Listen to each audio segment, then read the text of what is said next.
Assalamualaikum warahmatullahi wabarakatuh. Baik, di sini sebelum kami mempresentasikan tugas kami akan memperkenalkan diri dulu. Saya Siti Aminah. Saya Nur Hafiza. Saya Bella Astasia. Baik, di sini kami akan mempresentasikan progres tugas besar dari mata kuliah Sistem Informasi Manajemen, yaitu dengan metode SCM, yaitu Supply Chain Management dari Bosalat Bengkalis. Baik, di sini saya akan menjelaskan sedikit latar belakang dari Bosalat Bengkalis ini. Dari pemilik Bosalat, yaitu Kak Farida, adalah seorang pengusaha kecil yang telah menjalankan usaha kuliner berupa penjualan salad buah di rukonya di Bengkalis terletak di Jalan Ahmad Yani. Gerai Bosalat selalu ramai dikunjungi oleh pelanggan setia maupun pelanggan pembeli baru yang tertarik dengan kualitas rasa dan harga yang terjangkau. Namun, seiringnya waktu dengan bertambahnya permintaan dan perkembangannya usaha, Bosalat mulai menghadapi berbagai tantangan dalam mengelola operasional bisnisnya. Tantangan-tantangan ini muncul terutama dalam hal pengolahan stok bahan baku, pencatat penjualan harian, serta pengaturan rantai pasokan, supply chain. Bosalat harus memastikan ketersediaan bahan baku seperti buah, cup, alat kuah, dan lain-lain. Teman saya akan menjelaskan apa itu SCM. Daripada Piza, dipersilahkan. Di sini saya akan menjelaskan dari SCM, yaitu Supply Chain Management di industri. Pengertian di SCM ini yaitu Supply Chain Management atau manajemen rantai pasokan adalah rangkaian aktivitas yang saling terhubung dan terorganisir untuk mengatur penggerakan barang, informasi, dan dana dari sumber atau pemasok hingga konsumer akhir. Tujuan utama SCM adalah untuk meningkatkan efisien operasional, menekan biaya, menjaga kualitas produk, dan memenuhi kebutuhan pelanggan secara efektif. Yang pertama yaitu penerapan dari SCM dalam industri, sourcing, memilih dan menjalin hubung dengan pemasok bahan baku yang dapat dipercaya. Dalam industri, kualitas bahan baku sangat penting untuk menjaga cita rasa dan keamanan produk. Yang kedua yaitu negosiasi harga dan kontrak.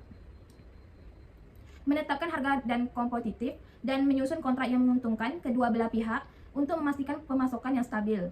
Yang ketiga itu perencanaan stok. Menentukan jumlah bahan baku yang diperlukan berdasarkan perkiraan penjualan dan musim. Hal ini penting untuk menghindari kekurangan atau kelebihan stok yang dapat menyebabkan pemborosan. Dan yang terakhir yaitu yang keempat, pengendalian persediaan. Menggunakan sistem manajemen persediaan untuk memantau tingkat stok secara real time. Yang pertama itu produksi dan pengolahan. Itu ada efisiensi produksi, mengoptimalkan proses produksi untuk meningkatkan produktivitas dan mengurangi waktu produksi. Yang kedua itu kontrol kualitas, manajemen bahwa setiap produk yang dihasilkan memenuhi standar kualitas yang ditetapkan, sehingga pelanggan selalu mendapatkan produk terbaik. Yang kedua ada distribusi dan logistik. Yaitu terdapat pengiriman tepat waktu, mengatur jadwal pengiriman bahan baku dari pemasok dan distribusi produk jadi ke pelanggan atau outlet lain dengan efisien. Yaitu ada juga pengolahan transportasi, memilih mode transportasi yang tepat untuk menjaga kualitas bahan baku dan produk selama proses pengiriman. Yang ketiga ada manajemen hubungan dengan pemasok dan pelanggan. Di sini ada kolaborasi dengan pemasok, yaitu membangun hubungan yang kuat dengan pemasok untuk memastikan kestabilitas pemasokan dan respon yang cepat terhadap perubahan permintaan. Yaitu ada juga pelayanan pelanggan, menyediakan layanan pelanggan yang baik dengan respons cepat terhadap kebutuhan dan feedback pelanggan. Dan keempat ada teknologi dan sistem informasi. Teknologi dan sistem informasi ini ada integrasi sistem menggunakan perangkat lunak manajemen rantai pasokan yang terintegrasi untuk mengkoordinasikan semua aspek SCM.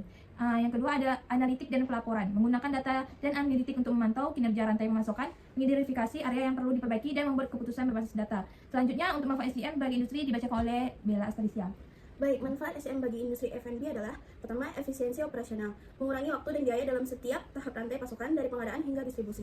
Lalu, pengendalian biaya, mengelola biaya secara efektif dan mengoptimalkan persediaan mengurangi pemborosan. Ketiga, peningkatan kualitas produk, menjamin bahwa baku berkualitas tinggi digunakan dalam produksi sehingga menghasilkan produk akhir yang unggul. Keempat, responsivitas terhadap permintaan pasar, memungkinkan bisnis untuk cepat merespon perubahan permintaan pelanggan dan tren pasar. Kelima, keunggulan kompetitif. SCM yang efektif dapat memberikan keunggulan kompetitif dengan memastikan produk selalu tersedia dan berkualitas tinggi, meningkatkan kepuasan pelanggan. Masalah yang dihadapi adalah kesulitan dalam mengelola stok bahan baku. Pencatatan manual membuat sulit bagi Kak Faridah untuk mengetahui dengan pasti stok bahan baku seperti buah, cup, dan perlengkapan yang lain yang seringkali menyebabkan kelebihan atau kekurangan stok.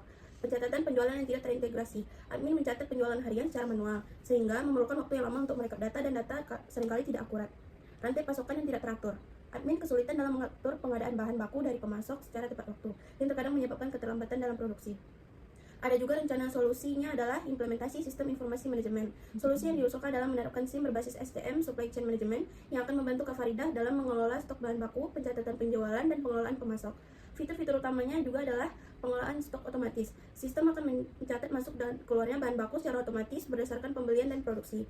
Pencatatan penjualan terpusat. Penjualan akan tercatat secara otomatis dalam sistem sehingga Kak Faridah dapat memantau penjualan harian secara real time. Pengelolaan pemasok. Sistem akan mencatat dan mengingatkan kapan harus melakukan pemesanan bahan baku dari pemasok sesuai dengan kebutuhan stok yang ada. Lalu lanjut pada profil dan studi kasus. Nama usaha di sini adalah Bosalet Bengkalis. Lokasi di Kabupaten Bengkalis, Jalan Ahmad Yani Bengkalis. Survei atau wawancaranya adalah berdasarkan wawancara dengan pemilik usaha. Masalah utama terletak pada manajemen stok dan rantai pasokan. Adapun data-data yang kami dapat di lokasinya langsung yang mewawancari pemilik penjualan Bosalet adalah berapa buah, ada 3 varian yang dijual dan juga ada menu-menu lain seperti minuman, dessert, delight, dan brownies. Harga sesuai dengan yang dipesan, harga per cup dan pembayaran bisa QR dan cash. Untuk total biaya dan belanja bahan-bahan bersifat rahasia, jadi hanya mendapatkan data yang bisa ditanya saja. Lalu diagram akan dijelaskan oleh Siti Aminah.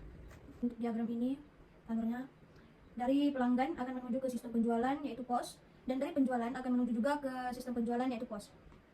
Dari stok atau penyimpanan bahan baku akan menuju ke penyimpanan bahan baku, lalu akan menuju juga ke sistem penjualan yaitu POS. Dari POS akan menuju ke produksi, dan dari POS juga akan menuju ke sistem keuangan. Baik, cukup sampai di sini presentasi kami. Jika ada kesalahan dalam penyebutan atau dalam penjelasan, kami mohon maaf. Kami akhiri. Wassalamualaikum warahmatullahi wabarakatuh.